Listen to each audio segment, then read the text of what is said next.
நாலாவது கேள்வி என்னன்னா, how does natural farming affect the nutritional quality of your food and consequently your health? நான் actually இப்போ வரைக்கும் நான் டெஸ்ட் பண்ணதில்லை.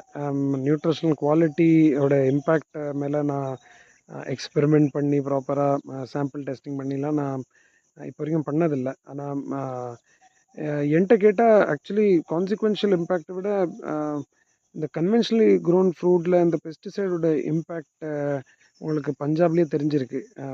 அவ்வளோ கேன்சர் உள்ள ஸ்டேட்டாக மாறி போயிடுச்சு இண்டஸ்ட்ரியல் ரெவல்யூஷனில், க்ரீன் ரெவல்யூஷனில் லீட் பண்ணதுக்கப்புறம். ஸோ அது ஒரு டைரக்ட் அப்சர்வேஷன், டைரக்ட் விட்னஸ் அக்கௌண்ட்டே நம்மள்ட்ட இருக்குது, நம்ம நாட்டிலே நடந்தது. ஸோ நாங்கள் நேச்சுரல் ஃபார்மிங்கில் இறங்கினத காரணமே இது தான். இவ்வளோ சுற்றி பார்த்ததுல உங்களுக்கு நிறைய டிசீஸஸோட ஃப்ரீக்குவென்சி,